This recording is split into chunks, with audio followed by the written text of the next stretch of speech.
Nupado ngarangdi akan sadana nupi mangda mi phunaruri. Ngasidi amuk toiba loiri university chatpa phawba ngamgani thajadre masado. Mayam sangdana phana phajanadi totpiramkhraba male. Masana haugalakmandrabadudadi sanareidu masagi kagi thongjida leplaga. Atomba, hay atombao. Poire, pamungdagi yam hainingdana khumlai. Thengdribro nangbo, university chatloidawbro ngasidi. Hakchangse kitang nungaite ngasidi chatlaroige ma. Masana nungaite haibaduda sanari sangsilaktuna masagi phamung masiduda phamtharaduna. Ngaiko nangbu kari oina ngamdabano atomba.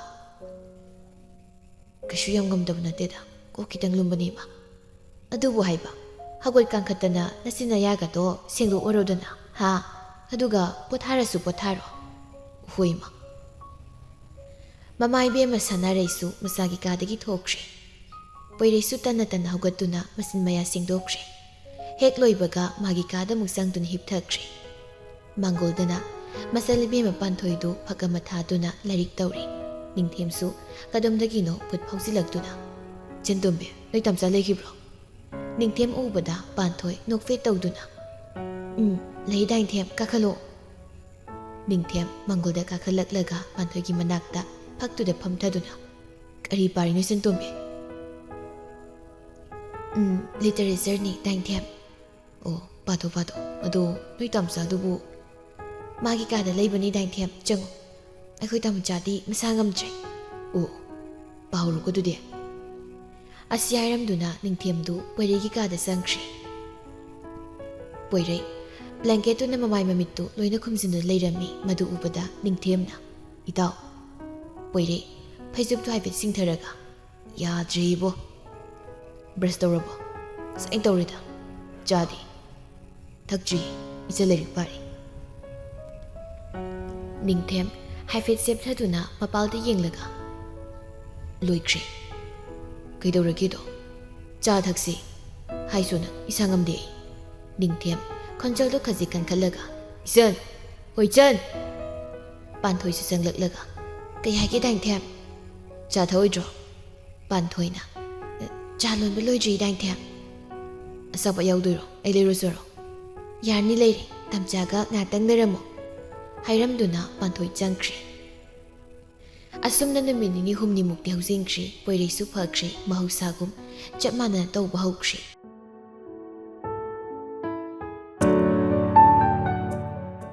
Ayukni.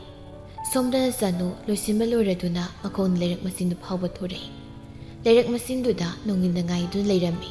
Janu wala ngangda garida fat kakali. Singildi chalui hebro. Kaidoremo. Masano ngaitri. Oh, adudi horen sulobo lau hairo. Khangdi pungkeda. Madam khangdaine. Nongin nokfet tawduna. Masingang si boybo kamay ngangna doinobi. Ngarang day nang na maray-turay tawrisi ko. Tangmo na tawan ba ni? Ngarang ahing chupatum da kay kulwari sana ito. Ay nungaram ni kanbro. Nongin mumonok to na. Kamali ba kayo duraba? Ngarang wari sarido kanap to na ti. Noy da sakhin eh. Aday noy siya tazan eh. Conference da na wari sabo ni. Pamil siyaw rin. Nang siyaw siya raga nang yalji na dro. Tangmo chang mamang to da ay kay hayo hayno. Ado susumi ko. Madugi Taza Haibido, the Bagam the laser drop. I hang me Sukangway until the Sukangway. Tamonaga Karaga Gaidoraba. I said it. Nongin, England of Fetoduna. Anga, Nangi Sebo, Kambaliba Gaidunico. Tang was in a city, that's in the Dungai. Nang neighbor commons a beginner dona, as soon as ever said. Henny Henadum, Nang Manushili. Nang said, the city. I found Kang the Nushireko.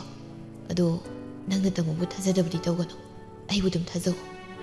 Tamwanaka Donunda, I is a Nuyaning the Batabok the Ray. Massa, Nankagono Kwanga.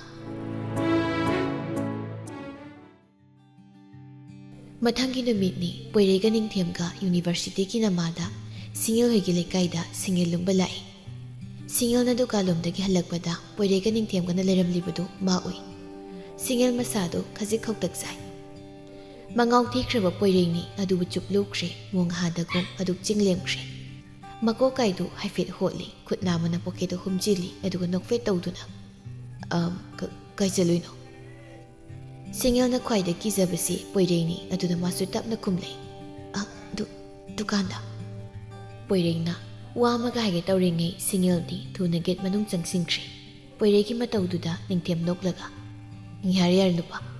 Yumdan mana farni law. Naril duga sathiba sari duga. Anidu yumlomda oina hankre. Mathangi numitni nungtigi duty ni asisu poire laktuna gate manakta leiri. Singal lonsinduna thamliba gate tu tapna hangdoktuna mamaidu haifet septharaga yenglei. Ure poire mana thongal mapaduda gari sepsinaduna leiramlibadusu. Singal leithorakliba mamaidu thuna hanjinki noksu nokti sauningbasu mande. Adum sumdring imanglomda sangkre. Tunglomdagi haifet uhobu poirengna mathanta murum sunjahori. Kay nupino khangde kasai ni nungsa marsi lerisibo yam nungaibdu mangaire. Singlas amdasu puthorogdana. Gari yadrabadasu madudasu hongudana. Kay nupino khangde oiba. Ibu wadogdongna magoredi kasai kapani basi. Asi hairamduna poirei upai leikta mayumlomda hanjingkre. Numidangni poirei phamung mayaiduda phamduna phone screenduda sum yenglei. Nahan mana single da message thakibaduni mana yenglibado. Glow ka pirakta tawini. Faida. Masa khangdradi sumai tawgadamni. Asi hairamduna poirei tumthanaba tawkre. Mathangi numitusu poirei single hoigi gate mamangda lumba yamakai lumba loiraga university tamna chatkre. Gari thawridu chungnaga thawde murum sonduna thawri. Limagi khanbase sungya yaroidamne. Nupi magi saktane lemba yaroidawri. Dabkra tawdradi oiroi. Ai ngasidagi lemaga suti aisini. Ningthem noktuna. Nupa kanano se oina khangnaraba ngaktaniko. Amuk lemsina amuk khasina oiroidabada. Lemdana lemba sakibina isema leidaine. Atusa layo nangdi aduso. Asomna nidu wari sanadana university yausinkre. Numidang wairamgi pung 3:30 tare moina halaklidu. Chanuga singalgasu nongilna mate khradi thinbirei aduga bus stand ama lariduda thambiramduna chatkre. Gasai makai wana ngairamliba nupa anidu changsilei ningthem chanudu onsinduna. Ijan asoi phaudang waribda sabaya banatro. Oh kai warino. Ningthem ga chanuga khaji sathoktu lepkre.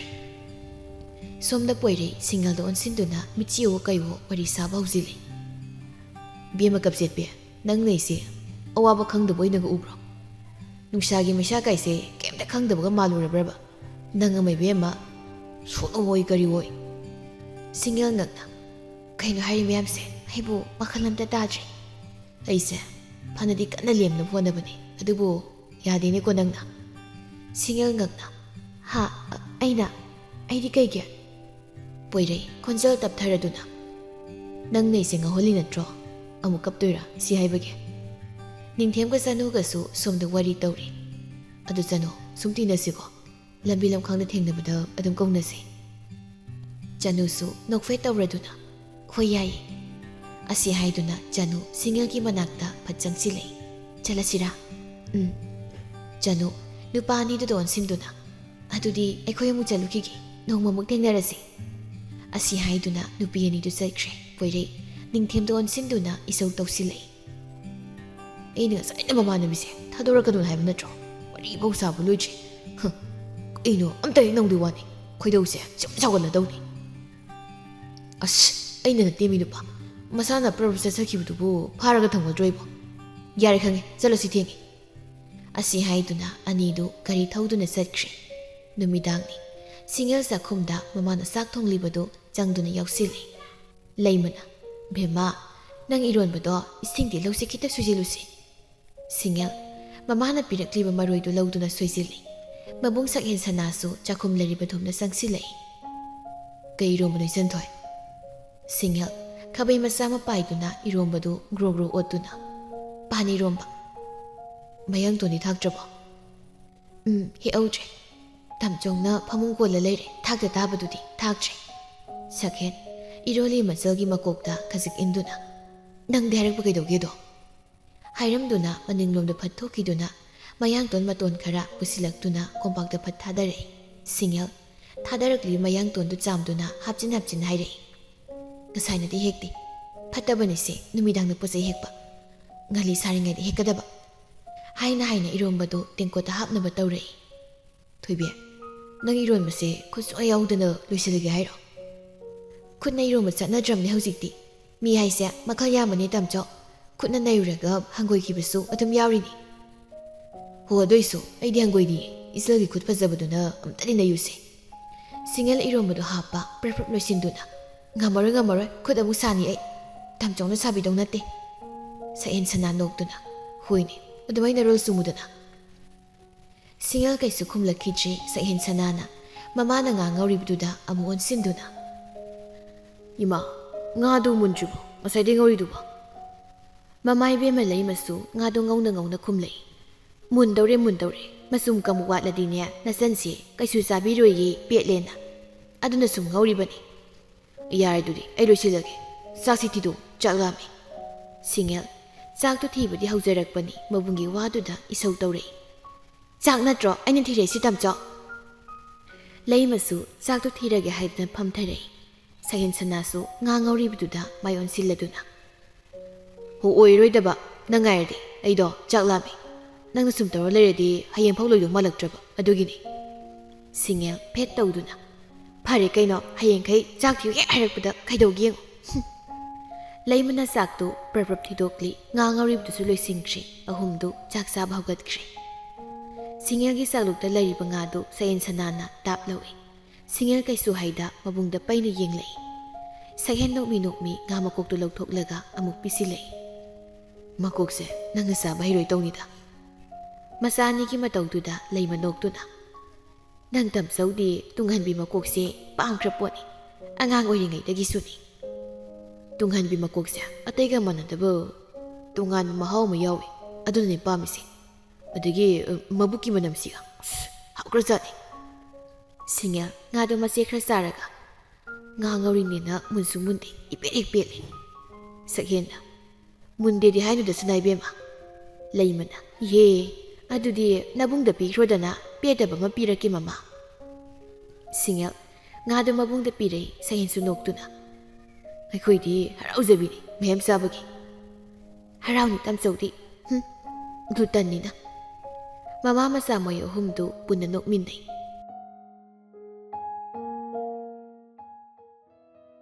ꯃꯊꯪꯒꯤ ꯅꯨꯃꯤꯠꯅꯤ ꯑꯌꯨꯛꯀꯤ ꯄꯨꯡ 8 ꯇꯥꯁꯤꯜꯂꯛꯄ ꯃꯇꯥꯡꯅꯤ ꯁꯟꯗꯦ ꯅꯨꯃꯤꯠ ꯑꯣꯏꯕꯒꯤ ꯆꯥꯛꯁꯨ ꯈꯔ ꯊꯦꯡꯅ ꯆꯥꯔꯁꯤ ꯍꯥꯏꯗꯅ ꯃꯃꯥ ꯁꯥꯅꯥꯔꯩꯗꯨ ꯏꯪꯈꯣꯜꯂꯣꯝꯗ ꯆꯪꯈ꯭ꯔꯦ ꯄꯥꯟꯊꯣꯏ ꯏꯃꯨꯡ ꯃꯅꯨꯡ ꯋꯥꯏꯔꯝ ꯇꯩꯕ ꯂꯥꯛꯅꯔꯤ ꯄꯣꯏꯔꯩ इमुंगलमदगी ममाय मिट तैथोक थोगलई वायरम तैरुबगी मखुत मसा हमदोकलिबी मसलदो ओनसिंदुना इजमसा चाक लेहरिबो चफुदा मयाम लेहबनी चाकदो नंग थिदोगा ngari खरा लौरमो अई उमरो हिलके चाक सिंजु चासी अस अयुक सिदपु पुक सगलोइद्रो सगलोइ चलो nga खरगा लौरमो को हाइरामदुना पोइरै इंखोलदा ममागी मनाक्ता चंगलई हे मरोइ नेट कनिको अदोइदी चंगरोइगे उमोर खितेलो असी हाइदुना पोइरै हाइफेट निंखांग फमथादुना मरोइ मना अमनी पटपट थतली ममाइ बे मना उमोरक्तु अनि होम हेक्लगा पिरै मरोइबो अदुमाइन हेक्नबरो लोइना हंजिंख्रनी ने मकागा